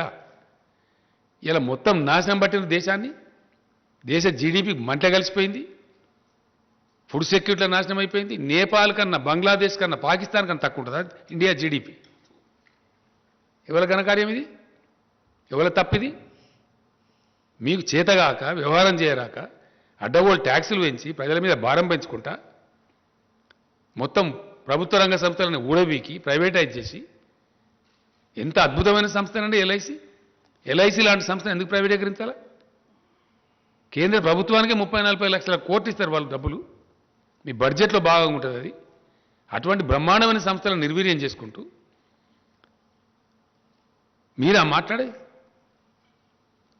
ఎన్ని రకాల ఒత్తిడి పెడుతున్నారు రాష్ట్ర ప్రభుత్వాలను మీరు? ప్రతి బాయి కాడ, రైతు కాడ మీటర్ పెట్టమని చెప్తున్నారు. నేను రెసిస్ట్ చేస్తా ఉన్నాను, నేను పోరాటం చేస్తా ఉన్నాను 2 సంవత్సరాల నుంచి. ఎందుకు పెట్టాలో? మా రైతాంగాన్ని మేము ఫ్రీగా ఇచ్చుకుంటాం, డబ్బులు మేము కట్టుకుంటాం, బిల్స్ మేము పే చేస్తామంటే కూడా నో పెట్టాలి. లేకపోతే ఆర్ఈసీ ద్వారా, పిఎఫ్సి ద్వారా మీకు వచ్చే రుణాలు బంద్ చేయిస్తాం అని బ్లాక్ మెయిల్ చేస్తారు. ఇవన్నీ వాస్తవాలు. ఇప్పుడు తగులుకుంటాం, ఇక మాట్లాడతాం. మీ చరిత్ర ఏందో, మా చరిత్ర ఏందో, ప్రజలకు మీరేం చేసినారో, మేమేం చేసినామో ఇప్పటిదాకా అలో చేసినాం మేము. బట్ నో, ఖచ్చితంగా కేంద్ర ప్రభుత్వం వెంబడబడతాం, ఇక్కడ ఉండే బీజేపీ వెంబడబడతాం. ఈ సమస్యలకు ఎవరు జవాబు చెప్పానో, ఎవరు బాధ్యత వహించానో, ఈ రైతుల ధాన్యం సంగతి ఏందో, మిగతా పెండింగ్ ఏమి ఇచ్చారండి? స్టేట్ రీఆర్గనైజేషన్ యాక్ట్లోనూ కూడా ఇంప్లిమెంట్ చేస్తలేరు. ట్రైబల్ యూనివర్సిటీ ఇవ్వాలన్నో ఇవ్వం. బయ్యారం ఉక్కు ఫ్యాక్టరీ పెట్టాలన్నో ఇవ్వం. కోచ్ ఫ్యాక్టరీ పెట్టాలి ఇవ్వం. ఒక్క పని ఒక్కడన్నుందా పని? ఈ సోకాల్డ్ బీజేపీ అధ్యక్షుడు కానీ, ఇంకోటి కానీ, ఇడున్న కేంద్ర మంత్రి కానీ 10 రూపాయలు పనిచేసిండ్రా తెలంగాణకు? 10 రూపాయలు ఏ పని చేసిండ్రు మీరు? ఒక ఇరిగేషన్ ప్రాజెక్టుకి ఇచ్చిండ్రా? నీతి ఆయోగ్ చెప్పింది మిషన్ కాకతీయ మంచి ప్రోగ్రాం 24,000 కోట్లు ఇవ్వని, మిషన్ భగీరథ మంచి ప్రోగ్రాం ఇవ్వని నీతి ఆయోగ్ రికమెండ్ చేసింది. సింగిల్ నయా పైసా ఇవ్వలే. 24,000 కోట్లు కాదు, 24 రూపాయలు కూడా ఇవ్వాలి. మా నీటి వాటా వెళ్తారు, హైకోర్టు పెండింగ్లో పెడతారు, 5 ఏళ్ళు కొట్లాట తర్వాత ఇస్తారు, ఎస్ఆర్సీ యాక్ట్లో ఉన్నది తేల్చారు. ఉల్టా మళ్ళీ మీరే మాట్లాడతారా? ఇక్కడ మెడల్ వంచుతారా? మీరు ఎవరు మాట్లాడతారు? మీ మెడల్ మేము మీ మెడల్ ఇరుస్తాం బిడ్డ, జాగ్రత్త. ఒళ్ళు దగ్గర పెట్టుకొని మాట్లాడాలా? పిచ్చి కూతలు కూస్తే ఇన్ని రోజులు ఏదో క్షమించిన మిమ్మల్ని మేము వదిలిపెట్టినాం. మాకు చేతగాక కాదు, అడుగున మిమ్మల్ని తరిమి కొట్టగలుగుతాం. మాకున్న క్యాడర్కు, మాకున్న లెక్కకు, మాకున్న శక్తికి. Yes, we are very powerful party here definitely. Today we are 103 MLAs ఉన్నాం. మా మిత్రపక్షం ఒక మజ్లిస్ పార్టీ ఉంది. 110 ఎమ్మెల్యేలు ఉన్నాం మేము 119లో. మమ్మల్ని ప్రజలు నామినేట్ చేసి వచ్చినాం మేము. మాకు ఎవడో ఢిల్లీకి వెళ్ళి నామినేట్ చేస్తే రాలే. We are nominated by the people of Telangana, by the farmers of Telangana. Now today, for the convenience of union government, I am demanding the Union Food Minister to declare the Government of India policy. Please say what is that you are going to take, what is that you are not going to take. Telangana రైతాంగాన్ని మీరు మోసం చేయవద్దు. మేము రైతులను కడుపులో పెట్టి కాపాడుకుంటున్నాము. మీ చిల్లర రాజకీయాల కోసం వాళ్ళ బతుకులు నాశనం చేస్తామంటే చూస్తూ ఊరుకోడు కేసీఆర్. మా ఇష్టం వచ్చినట్టు మాట్లాడి బాధ్యతారహితంగా మాట్లాడతామంటే మీ మెడలు ఇస్తాం, జాగ్రత్త.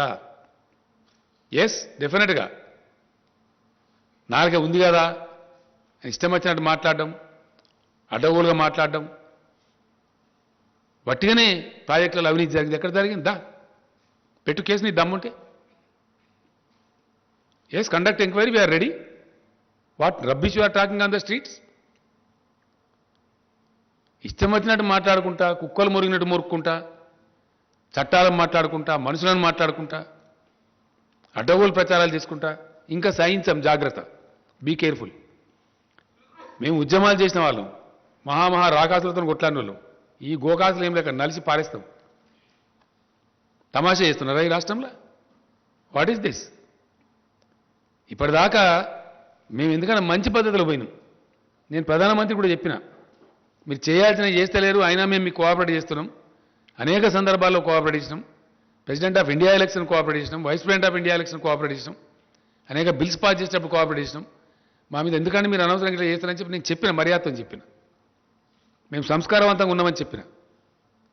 ఇంత కుసంస్కారుల్లాగా, హీనుల్లాగా దిగజారిపోయి రాజకీయాలను దిగజార్చుకుంటూ, రాజకీయ విలువలు దిగజార్చుకుంటూ, ఇష్టం వచ్చిన పద్ధతిలో మాట్లాడుకుంటూ ఎవరిని మోసం చేస్తారండి? ఎన్ని రోజులు చేస్తారు? ఎంతకాలం చేస్తారు? నువ్వు ఇప్పటిదాకా క్షమించడం కానీ బీ కేర్ఫుల్, జాగ్రత్త. నేను రాష్ట్ర బీజేపీ అధ్యక్షునికి వార్నింగ్ ఇస్తా ఉన్నా. నువ్వు మనిషివే అయితే, నీకు నిజాయితీ ఉంటే ఢిల్లీకి పోయి ఆర్డర్ తీసుకురా. యాసంగిలో వడ్డేమని చెప్పినావు కదా, మొత్తం ధాన్యం కేంద్రం మేము తీసుకుంటామని ఆర్డర్ తీసుకురా. పంటలు నేనే ఇస్తా, మంచి విత్తనాలు నేను సప్లై చేపిస్తా. అడ్డం పొడు ఇష్టం వచ్చినట్టు మాట్లాడతాం. కరెంట్ ఇస్తాం, నీళ్ళు ఇస్తాం, మందులు ఇస్తాం, అన్ని ఇస్తాం. మొత్తం కొనుగోలు చేసి అప్పగిస్తాం, ఒక గింజ లేకుండా. నేను రైతు సోదరులకు ఒకటే మాట మనం చేస్తా ఉన్నా, ఈ అల్లా టప్పగాల మాటలు పట్టుకుంటే దెబ్బతింటాము. మీ ప్రాంతాలలో మీ వ్యవసాయ అధికారులను సంప్రదించండి. వరి కాకుండా ఇతర పంటలే వేసుకోండి. వీళ్ళు మోసం చేస్తారు, మనకు తీసుకోరు. మా తనలాట ఏంటంటే మీరు మంచిగా ఉండాలని, మా రైతులు బతకాలని, పంట పండించిన రైతుకు 10 రూపాయలు రావాలని చెప్పి, రైతు జేబులకు డబ్బులు రావాలని మేము కొట్లాడుతున్నాం. రైతును ముంచి రాజకీయం చేసి మీ ఓట్లకు, మీ డబ్బాలకు ఓట్లు రావాలని వాళ్ళు కొట్లాడుతున్నారు. కుటిల నీతి ఇది. ఈ కుటిల నీతిని రైతాంగం గమనించాలి. ఒకటే ఒక మాటను అర్థం చేసుకోవాలి రైతాంగం. 7 ఏళ్ల నుంచి మీకు ఇండియాలో ఎక్కలేనటువంటి సదుపాయాలు చేసింది టీఆర్ఎస్ గవర్నమెంట్. చేసి వాస్తవం కాదా? మిషన్ కాకతీయ చేస్తే ఎంత అద్భుతంగా ఉన్నాయి చెరువులు. ఒక్క చెరువు దిగిపోయిందా? పోయిన సంవత్సరం భయంకరమైన వర్షాలు కురిసినాయి. ఈ సంవత్సరం కూడా చాలా ఎక్సెస్ రైన్ఫాల్ అయింది. ఇక్కడ ఒక్క చెరువు దిగలేదే తెలంగాణలో. బోర్లన్నీ మోటార్ పెట్టకుండా మీదికి పోస్తున్నాయి కదా బోర్లన్నీ. ఇలా ఊడలు పెట్టినాయి కదా, జాలు వారుతున్నాయి కదా తెలంగాణలో. ఇంత అద్భుతమైన సృష్టించింది తెలంగాణ టీఆర్ఎస్ గవర్నమెంట్. ఎస్, భూగర్భ జలాలు పెంచినాం, ప్రాజెక్టులు కంప్లీట్ చేసినాం, కొత్త ప్రాజెక్టు నిర్మాణం చేసినాం అతివేగంగా, లక్షల ఎకరాల నిలిచే పరిస్థితి తెచ్చినాం, అద్భుతమైన హై క్వాలిటీ పవర్ ఇస్తున్నాం, పెట్టుబడి ఇస్తున్నాం. ఇన్ని మంచి చేసిన వాళ్ళము మీరు బతుకుండాలని మేము కోరుకుంటాం. చిల్లర రాజకీయాల కోసం మిమ్మల్ని వాడుకోవాలి, మీరు బండియాలి, మిమ్మల్ని రోడ్ల మీద కూర్చోబెట్టి ధర్నా చేయించాలి అనే పరిస్థితిలో వాళ్ళు మాట్లాడుతున్నారు. కాబట్టి ఈ అల్లాటప్పగాళ్ళు, పనికిమాలినోళ్ళు, 10 రూపాయల పని చేయని వాళ్ళు ఈ రాష్ట్రానికి ఎక్కడ చేసినా నీ మనిషి కరీంనగర్ నుంచి ఎంపీకి గెలిచిండు, ₹1 పని తెచ్చిండా? ఒక మెడికల్ కాలేజ్ తెచ్చిండా? ఏం తెచ్చిండు నాకు అర్థం కాదు. ఏమన్నా ఏకాన పని ఉన్నదా? అన్ని కాయగూరకుడు మాటలు, అడ్డం పొడుగు మాట్లాడు. అది నాకు అర్థమవుతుంది. అది ఇంగ్లీషో హిందో వస్తుందా? ఢిల్లీలో ఏం మాట్లాడతారో తెలుస్తుందా ఈ మనిషికి? కేంద్ర ప్రభుత్వం ఇచ్చే లెటర్లు అర్థమని అయితే ఆయనకు ఈ లెటర్లు did you go through? As a state party ప్రెసిడెంట్గా, దేశాన్ని పరిపాలించే పార్టీ ప్రెసిడెంట్గా ఈ లెటర్లు ఎప్పుడైనా చూసినావా? కరస్పాండెంట్ తెలుసుకున్నావా? ఇది ఏం లేకుండా బాధ్యతారహితంగా పోయి ఇదే దుర్మార్గుడు మీరు పర్యావరణ అనుమతులు ఇద్దని లెటర్ రాస్తాడు తెలంగాణ ప్రాజెక్టులు. వీళ్ళ తెలంగాణ ప్రకాష్ జావడేకర్ మంత్రి ఉన్నప్పుడు ఆయన పోయి లెటర్ ఇచ్చిండు. నాకు ఆయనే చెప్పిండు, ఏమైనా మీ స్టేట్ ప్రెసిడెంట్ మాకు లెటర్ ఇచ్చిండని చెప్పి. ఇదా తెలంగాణ? కేసీఆర్ బతికున్నంత కాలం ఎట్టి పరిస్థితులలో దళిత బంధు స్కీమ్ కంప్లీట్ ఇంప్లిమెంట్ చేస్తాం. ఏ పద్ధతిలో నేను చెప్పినో ఆ పద్ధతిలో ఇంప్లిమెంట్ చేస్తాం. ఒక హుజురాబాద్ కాదు, అంతటి ఇంప్లిమెంట్ చేస్తాం. ఒక రాజకీయ పార్టీ అయిన తర్వాత ఎలక్షన్ గెలుస్తాం, ఓడతాం, మస్తు జరుగుతుంటాయి. మన నాగార్జున సార్ కాన్స్టిట్యూన్సీలో ఇదే బీజేపీ చిత్తుగా డిపైడ్ పోయింది. అప్పుడేం మాట్లాడతారు? ఏదో పెద్ద ప్రళయం బద్దలైపోయినాడు హుజురాబాద్, ఒక ఎలక్షన్ వస్తుంది పీక్తుంది ఇష్యూ. 110 ఎమ్మెల్యేల స్ట్రెంత్ ఉంది మాకు. బోర్డని జరుగుతూ ఉంటాయి. బై ఎలక్షన్స్ అన్నప్పుడు గెలుస్తాము, ఓడతాం, అనేకం జరుగుతుండే. మేము ఉత్తమ్ కుమార్ రెడ్డి పీసీసీ ప్రెసిడెంట్ ఉండే, ఆడ గెలిచిన హుజూర్నగర్లో మేము అట్లా మస్తు గెలుస్తాము. చాలా సందర్భాలు జరుగుతూ ఉంటాయి. దానికి ఎంతో పెద్ద తెలంగాణ మాకు ప్రజలు తీర్పు వ్యతిరేకం ఇచ్చినారు. మరి 25-30 సీట్లు జరిగినాయి, అన్ని వీకినాయి. మరి మీ బీజేపీ దేశంలో మీకు వ్యతిరేకం ఉన్నట్ట, బీజేపీకి వ్యతిరేక తీర్పు వచ్చినట్ట, దాన్ని ఎట్లా తీసుకోవాలి? మరి ఉప ఎన్నికలను వచ్చినప్పుడు జరుగుతూ ఉంటాయి పరిణామాలు. We don't care for that. అనేక ఎన్నికలు కొట్లాడుతుంటాము, ఇప్పుడు గెలుస్తాము, ఓడుతాము, నడుస్తుంటుంది. అది పాలిటిక్స్ గోసాన్. అదేందో పెద్ద పీకినట్టు, పడగొట్టినట్టు, దానికి పెద్ద ప్రళయం బదలైనట్టు మీకు ఇక్కడ ఉన్న ఆర్గనైజేషన్ తోక. 2018లో 107 సీట్లు డిపైడ్ పోయిన పార్టీ, 107 స్థానాలలో. మేము 3/4 మేయాడుతో గెలిచిన పార్టీ. ఉద్యమం చేసి మేము రాష్ట్రాన్ని తెచ్చిన పార్టీ. పబ్లిక్ రిప్రజెంటేటివ్స్ అతి ఎక్కువ కలిగి ఉన్న పార్టీ మేము. ఇన్ని రోజులు మీరు మాట్లాడితే కుక్కలు మరుగుతాయి, పోనీ ఏనుగు వంగ ఎన్ని కుక్కలు మరుగాయని క్షమించినాం మేము. ఈ కానుంచి అడ్డదిడ్డంగా మాట్లాడినా, పిచ్చి కూతలు కూసినా మిమ్మల్ని ఎన్ని రకాలుగా చట్టపరంగా చర్యలు తీసుకుంటాం, రోడ్ల మీద నిలబెడతాం, ప్రశ్నిస్తాం. ఎవరి పట్ల పడితే వారి పట్ల అడ్డదిడ్డంగా మాట్లాడితే నాలుగేళ్ళు చీరేస్తాం. జాగ్రత్త. Yes, it is my duty. తప్పకుండా నేను తెలంగాణ సాధించిన వ్యక్తిని, ఈ తెలంగాణను అద్భుతమైన ఒక శక్తి నిలబెట్టిన వ్యక్తిని నేను. నాకు బాధ్యత ఉంది, నాకు బరువు ఉంది. ఈ తెలంగాణకు ఒక గమ్యం ఉంది, లక్ష్యం ఉంది. అక్కడ తీసుకెళ్తున్నాం మేము. అన్ని వర్గాల ప్రజలను బాగు చేయడానికి తీసుకెళ్తున్నాం. నేను ఇంకో మాట కూడా ఈ సందర్భంగా చెప్తా ఉన్నా. దళిత బంధు మీద కూడా వీళ్ళు ఇష్టం వచ్చిన కామెంట్లు చేసినారు. మీరు ఎక్కడ చేసినారా మీ జీవితంలో? మీ బీజేపీ పరిపాలించే రాష్ట్రాలు ఎక్కడ ఉందా? 2,000 రూపాయల పెన్షన్ ఇచ్చే ముఖం ఉందా మీకు అసలు? ఓ కళ్యాణ లక్ష్మి లాంటి స్కీమ్ ఉందా మీ బీజేపీ పాలిత రాష్ట్రాలలో? ఉందా? ఎక్కడ ఉందా? ఏ ప్రజలకన్నా మీరు మంచి చేసిర్రా మీ 7 ఏళ్ల పరిపాలనలో? ఎంతసేపు మత విద్వేషాలు రెచ్చగొట్టుడు, బార్డర్ చూపించుడు, పాకిస్తాన్ చూపించుడు, చైనాను చూపించుడు. ఆడ కూడా లెంకల పడ్డరు. వాడు వచ్చి చైనా దంచుతుండు అరుణాచల్ ప్రదేశ్లో. ఈ ఊళ్ళ కడుతుండు అక్కడ. ఆడ శాత కాదు, తోక ముడిచిరు అక్కడ. వాటికనే ఒకటి డ్రామా చేసి మత విద్వేషాలు రెచ్చగొట్టుడు, కుల విద్వేషాలు రెచ్చగొట్టుడు, పిచ్చి పిచ్చి కథలు చేసుడు, పచ్చి అబద్ధాలు ప్రచారం చేసి, పచ్చి అబద్ధాలు. ఒక్కడన్నా నిజముందా? పెరిగిందా క్రూడ్ ఆయిల్ ధర ఇంటర్నేషనల్ మార్కెట్లో? పెరిగిందా? చూపిస్తావా? ఇంటర్నేషనల్ ప్రైస్ కదా, అబద్ధం చెప్పలేం కదా ఇవ్వలేం కూడా. పెరగకున్నా పెరిగిందని చెప్పలేదా మీరు? ఎట్లా పెంచింది మీరు? ట్యాక్స్లు ఎట్లేసిండ్రు? పెంచింది మీరు, ప్రజల మీద భారం మోపింది మీరు, ప్రజల చేతుల మీకు శిక్ష తప్పదు. We are demanding the government of India to withdraw all cesses on petrol and diesel immediately. ఆటోమేటిక్గా 77 రూపాయలకు వస్తుంది. మీరు పెంచి మీరు పిసరంతా తగ్గించి 30 రూపాయలు పెంచి 31 రూపాయలు లీటర్కి పెంచి దానిలో 5 రూపాయలు తక్కువ చేసి మేమేందో పీకి పడగొట్టినాం, మీరు కూడా తగ్గిస్తుండ్రు, మేము ధర్నా చేస్తాం మీరు తగ్గిపోతే అని మాట్లాడతారు. 100% సెస్ రూపం పెట్టి మొత్తం వాళ్ళు కొట్టేయడం డబ్బులు. రాష్ట్రాలకు ఇయ్యరు వాటా దాంట్లో. డివైజివ్ పూల్లో రాజ్యాంగబద్ధంగా ట్యాక్స్ రూపంలో వస్తే సెంట్రల్ ట్యాక్సెస్లో స్టేట్లకు షేర్ ఇవ్వాలి, 41% ఇవ్వాలి. దాన్ని ఎగగొట్టడానికి రాష్ట్రాలను నోరుగొట్టి మొత్తం డబ్బులు మీరే తీసుకొని అన్నీ కూడా భయంకరమైనటువంటి ఫలితాలు మీ పరిపాలనలో. జీడీపీ నాశనం అయిపోయింది, గంగానదిల శవాలు తేలిని కోవిడ్ సందర్భంలో మీ చేతగాంతనం వల్ల. ఎస్, అన్నీ ఇంకా చాలా ఉన్నాయి. రేపటి నుంచి అగ్గి పెడతాం దేశంలో, ఎక్కడ ఏం పెట్టినా మాకు తెలుసు. మీ అడ్డదిడ్డం పనులకు, మీ ఇష్టం వచ్చిన మాటలకు చాలా మర్యాదగా ప్రవర్తించినాం ఇప్పటిదాకా. But there is a limit for everything. నేను ఎప్పుడు మాట్లాడలే, నాకు ఇంత మంట ఎందుకు మడుతుందంటే, వ్యక్తిగతంగా నన్ను నిందించినా నేను మాట్లాడలే, పర్సనల్గా నా మీద పడ్డా నేను మాట్లాడలే, కుక్కలు మరుగుతలేకపోతే ఎవడు పడుచుకుంటే మాట్లాడలే, కేర్ చేయలే.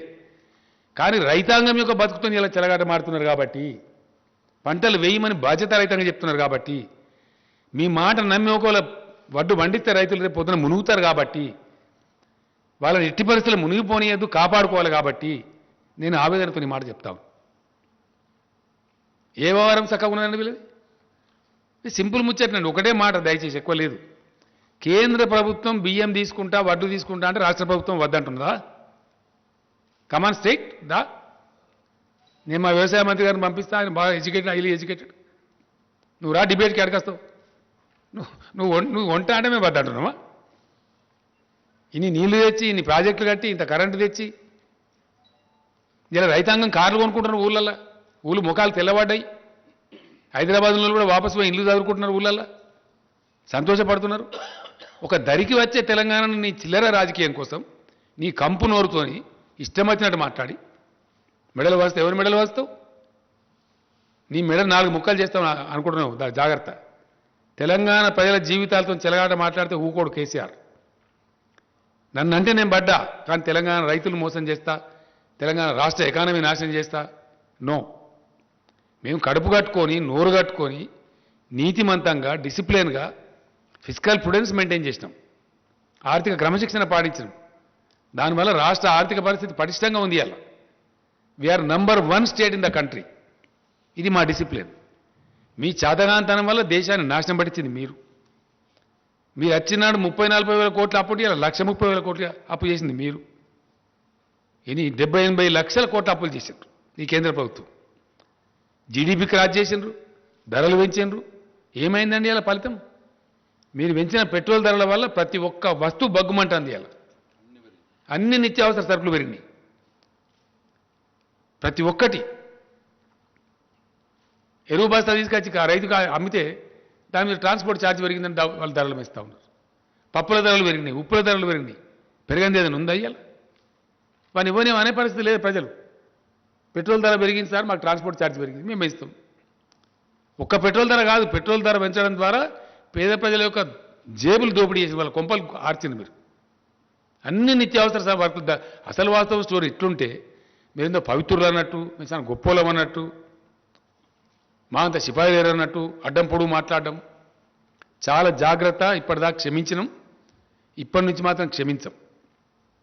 కేంద్ర మంత్రి కూడా కిషన్ రెడ్డి కూడా తప్పులు మాట్లాడుతున్న కిషన్ రెడ్డి గారు మంచిది కాదు నీకు. నేను కూడా పనిచేసిన కేంద్ర మంత్రిగా చాలా హుందా ఉండాలి, పెద్ద పదవి వచ్చిన అంత గౌరవంగా మాట్లాడాలి. ఈయన మన హుజురాబాద్ ఎలక్షన్లో పోయి కేసీఆర్ఏ బాధ్యుడు అని మాట్లాడుతుంది. అన్ని అబద్ధాలు, పచ్చి అబద్ధాలు. ఈయన అప్పుడు యూపీఏ గవర్నమెంట్లో మంత్రి ఉండే, అప్పుడు చేసిన దానివల్ల మేము ఇప్పుడు పెంచిన ధర అని మాట్లాడుతుంది. ఇదా ఉందా? నిజంగా లెక్కాచారం చూపిస్తావా? వస్తావా? ప్రతి విషయాన్ని కూడా ఉన్నది లేనట్టు, లేనిది ఉన్నట్టు భ్రమలు కల్పించి పచ్చి అబద్ధాలు చెప్పి ప్రజలను మోసం చేస్తూ ఉన్నారు. వీళ్ళు ఏం మంచి చేయాలి ఎవరికి కూడా? వీళ్ళు రైతాంగానికి బాగా చేసిండ్రా, గిరిజనులకు బాగా చేసిండ్రా, దళితులకు బాగా చేసిండ్రా, బీసీలకు చేసిండ్రా, నిరుద్యోగ సమస్య తీర్చి ఏం తీర్చినండి ఈ పార్టీ వచ్చి? నాకు అర్థం కాదు. ఎవరు ధరించిండ్రు? ఇంకా ఉల్టా రైతులను దొక్కియండి, చంపేయండి. బీజేపీ కార్యకర్తల మీటింగ్లు పెట్టి హర్యానా ముఖ్యమంత్రి చెప్తాడు, మీరు జైలు కోవడానికి సిద్ధపడండి, 1000 మంది 1000 మంది చొప్పున ముఠాలు తయారై రైతులను దాడి చేయండి. ఇదానే మీ పరిపాలన, మీ నీతి? రైతుల మీద కారులు ఎక్కించి కేంద్ర మంత్రులు పోయి ఇదేనా నీతి? 1 సంవత్సరం నుంచి చేస్తానే రైతులు ధర్నా అక్కడ.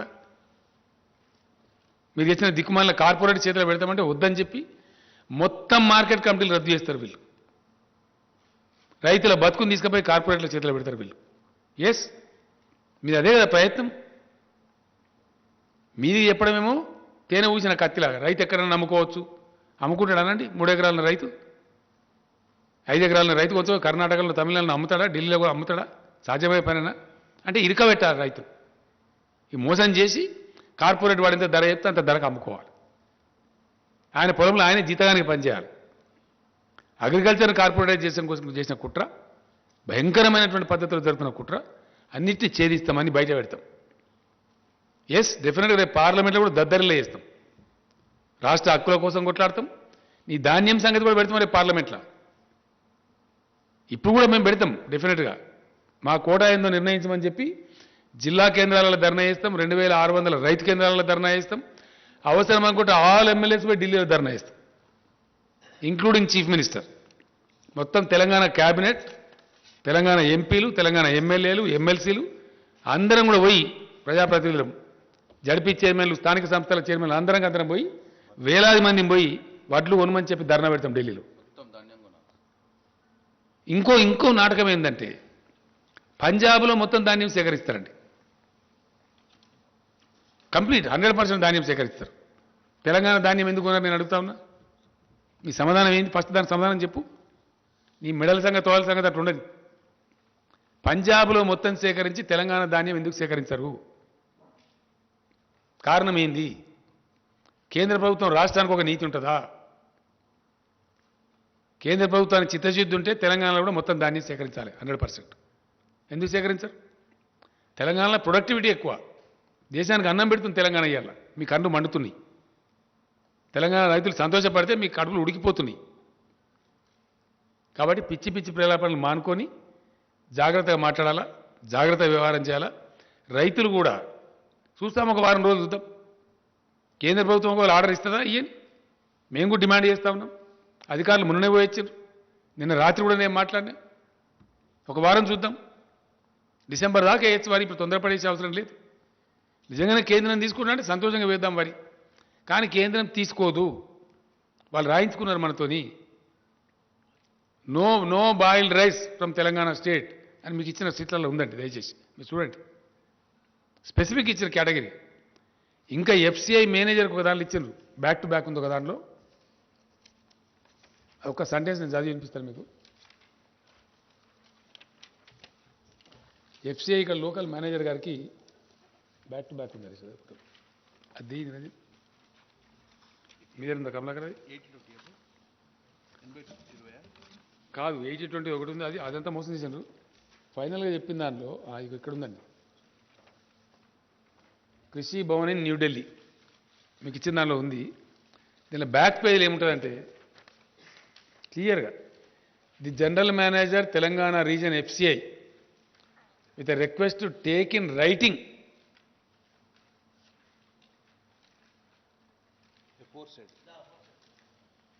ఎఫోర్సైడ్ కమిట్మెంట్ను దీని ఉన్నది. ఇది రైటింగ్లో తీసుకొని మాత్రమే మీరు తెలంగాణ బియ్యం తీసుకోవాలి. మీ దీనిలో కూడా దయచేసి ఇదేమో ఇట్లా పెడతారు కండిషన్లు. ఇవి అధికారిక ఉత్తర్వులు, కృషి భవన్ నుంచి వచ్చే ఆర్డర్స్. ఇక్కడనో మీరు వరేయండి, మేము మెడల్ వంచితే ఎవరి మెడల్ వంచాలా? ఈ ఆర్డర్ ఇచ్చిన మెడల్ వంచానా? నీ మెడల్ వంచానా? ఎవరి మెడల్ వంచాలా? ఈ కాపీలో ఉందండి. దీనిలో బ్యాక్ టు బ్యాక్ ఉంది. దీనిలో వన్ పేపర్ ఇచ్చినాం మేము. దీనిలో క్లియర్గా ఉంది. లాస్ట్ది ఇక్కడ ఉండబడే ఎఫ్సిఐ జిఎంకి ఇచ్చిన ఆర్డర్ చూడండి. నిదానంగా మీకు చూసుకోవచ్చు. ఆర్డర్స్ ఏమో ఇవి. నిన్నగాక మొన్న 3 రోజుల సెక్రటరీలు పోయారు. Finance secretary and agriculture secretary. కాలు పెడితే మిడకు లేదు, 60 లక్షల ఎకరాలు లేదు, శాటిలైట్ చూపి మేము అవద్దని చెప్తాం. హెలికాప్టర్స్ పంపిస్తే నేను తిరుగుతురా. వాస్తవాలు ఈ విధంగా ఉంటాయి. చెప్పే తప్పుడు మాటలు. కాబట్టి చాలా జాగ్రత్తగా ఒళ్ళు దగ్గర పెట్టుకొని మెదులుకోవాలి. రాష్ట్ర బీజేపీ అధ్యక్షుడు కానీ, రాష్ట్ర బీజేపీ నాయకులు కానీ ఇప్పటిదాకా క్షమించడం కానీ ముందరికి క్షమించము. పిచ్చి పిచ్చి కూతలు కూస్తే పిచ్చి పిచ్చి మాటలు మాట్లాడితే ప్రజలను తప్పుదో చెప్పించే మాటలు మాట్లాడితే మాత్రం చీల్చి చెండాడతాం జాగ్రత్త. ఇప్పటిదాకా మన్నించినా కానీ ఇక మన్నించము. Thank you.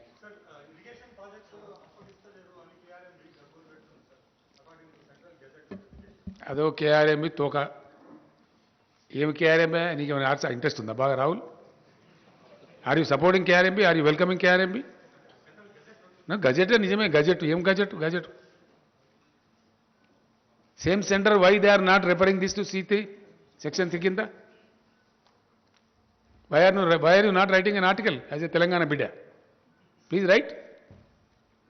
Why the government is not able to deliver? ఏం అసమర్థత కేంద్ర ప్రభుత్వానికి? Is it not a inefficient government not to refer the matter to the tribunal? కొత్త రాష్ట్రం ఏర్పడితే రాష్ట్రానికి నీళ్ళు రావద్దా? కేఆర్ఎంబి జిఆర్ఎంబి ఓ డ్రామానా? దొంగ డ్రామా. దమ్ముంటే కేంద్ర ప్రభుత్వానికి మొన్న నేను పోయిన 3 నెలల కింద పోయినప్పుడు ఆ మంత్రిని అడిగిన నేను, ఏమైనా ఎందుకు చేయరు అసలు మీ కథ ఏందని? మీరు సుప్రీంకోర్టులో కేసు వేసిన సార్ విడ్రా చేసుకోమని. విడ్రా చేసుకున్నాం. Now I'm demanding mister Gajendra Singh Shekhawat, నువ్వు నాకు ఇచ్చిన మాట ప్రకారం నువ్వు నిజాయితీ ఉంటే ఇమీడియట్లీ రెఫర్ టు ట్రిబ్యునల్. మాకు తేల్చండి, తెలంగాణ నీటివాడ తేల్చండి, మాకు ఎంత వస్తే అంత వస్తుంది. మీకు ట్రిబ్యునల్కి రెఫర్ చేయడానికి 7 ఏళ్ళ కేంద్ర ప్రభుత్వానికి. First tell me that. What is your answer? What the state president is doing? What the union minister here is doing? ఇక్కడ గెలవాలి, ఓట్లు కావాలి. తెలంగాణ నీళ్ళు వద్దా మరి? ఎందుకో మాట్లాడరు, అడ్డం పొడుగు మాట్లాడతారు ఇక్కడ.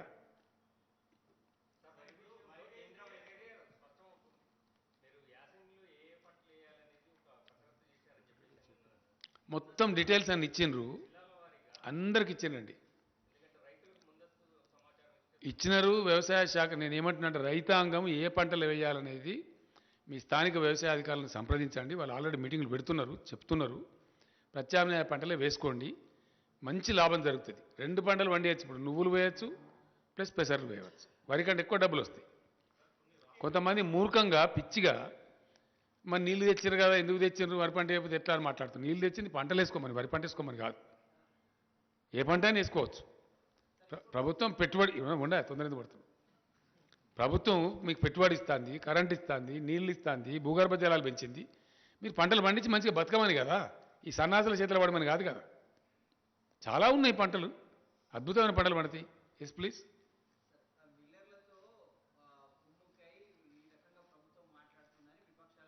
ఏ విపక్షమా? ఎవడెవడు తలకాలేనోడు? ఎవడు వాడు ఒకటేందే. నీ ఒకటే కరెక్ట్ కాదు. ఒకటి చెప్పు ఫస్ట్. నువ్వు చెప్పా. ఏ విపక్షమో చెప్పు. ఏ విపక్షమయా?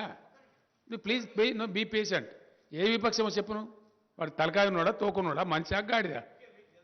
గాడిదా నాకేం తెలుసు? నాకు తెలియదు. నువ్వు చెప్పు ఏ విపక్షమో. మళ్ళీ ఇంకో ప్రశ్న ఇచ్చిపెట్టా. ఈ ప్రశ్న చెప్పు. ఆగ్రో ఇండస్ట్రీస్ కాదు, ఫుడ్ ప్రాసెసింగ్ ఇండస్ట్రీ. అది నీ బుడముండ వాదన, తలా తోకలేని వాదన. ఎవడా మాట్లాడినది నాకు అర్థం కాదు. నిపుణులు ఎవడా నిపుణుడు నాకు అర్థం కాదు. ఎవడవాడు తీసుకురాపో. అట్లే అంటారు మరి. ఎట్లా అంటారు? నువ్వెట్లా అంటారు? నువ్వు మరి ఫుడ్ ప్రాసెసింగ్ ఇండస్ట్రీ రావాలా? దానికి 2-3 ఏళ్ళు పడుతుంది, 4 ఏళ్ళు పడుతుంది. పట్టదా? నీకు కూడా ఉండాలి కదా జ్ఞానం.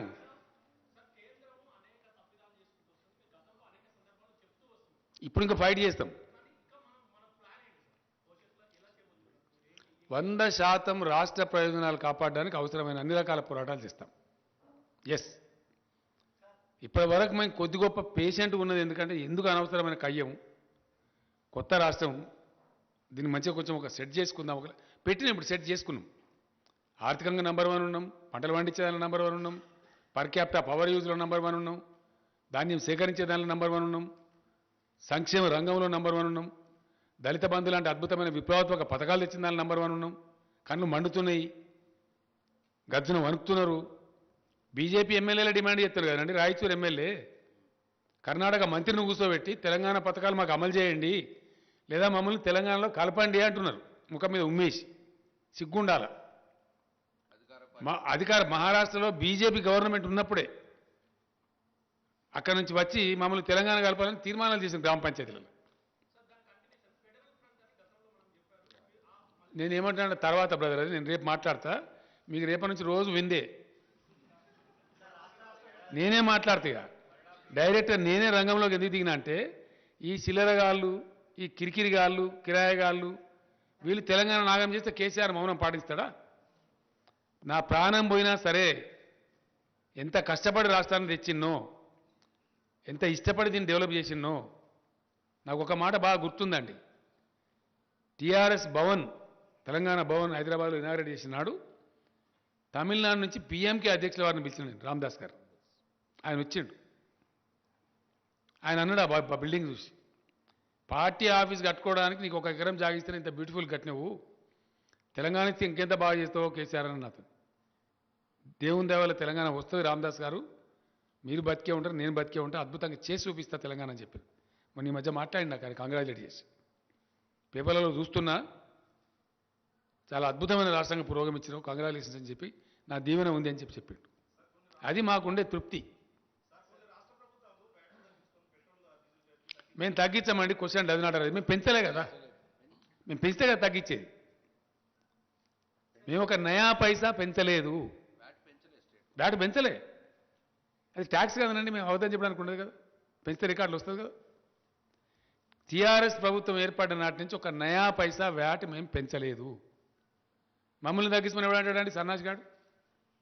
ఏ సన్నాసి పెంచిండో వాళ్ళు దించును. మీరు పెంచిన వాళ్ళు తగ్గించాలా, మేమేం తగ్గించాలా?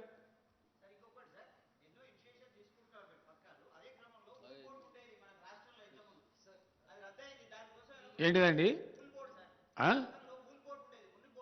ఏంటిది అది? చెప్దాం, మళ్ళీ చెప్దాం. ఎస్, సెస్సెస్ నాట్ రెడ్యూసింగ్ అండి. I'm demanding the government of India to remove the cesses levied by the government of India on petrol and diesel. Yes, total cess. It is possible because please, it is to the benefit of the country. Because without any increase of crude oil in the international market, the government of India has unnecessarily levied the cess on petrol and diesel, burdening the pockets of the poor people, middle class people. Now, if the government of India is sincere towards poor people of the country, it is up to them to withdraw the total cesses levied by them. I am very clear. So my question is, do you have in mind some kind of a timeline or a deadline? 100% we continue to fight. We will continue to fight. Today we have initiated, I made it clear to the people that we are going to fight with government of India. Continue to fight చేస్తాం.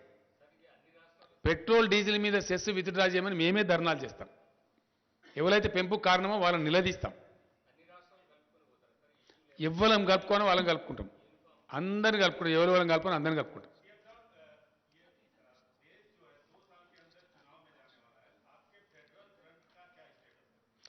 अभी हमने कुछ सोचा नहीं है उस बारे में. हमारे राज्य में जो हो रहा है, यहाँ के भाजपा के लोग जो उल्टा सीधे बातें कर रहे हैं, उनको लगाम लगाना मेरा काम है. मैं इस राज्य को लाने वाला हूं, पाने वाला हूं, हासिल करने वाला हूं और इस राज्य को अच्छा बनाने वाला हूं, बना दिया हूं. ये मैं नहीं कह रहा हूं, ये किताब मैं खुद नहीं दे रहा हूं, रिजर्व बैंक ऑफ इंडिया दिया है. केंद्र सरकार खुद कईयों मुद्दों पर बात करते हुए पार्लियामेंट के अंदर कहा है.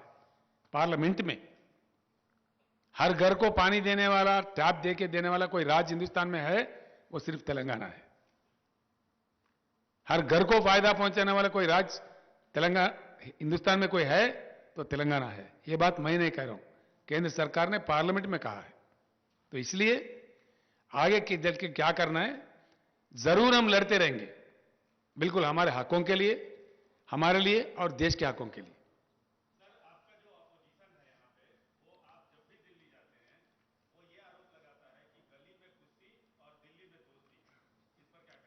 देखा ऐसा है, ये बहुत कमीने लोगों की बात है, नालायक लोगों की बात है. मैं एक मुख्यमंत्री हूं, एक राज्य चलाता हूं।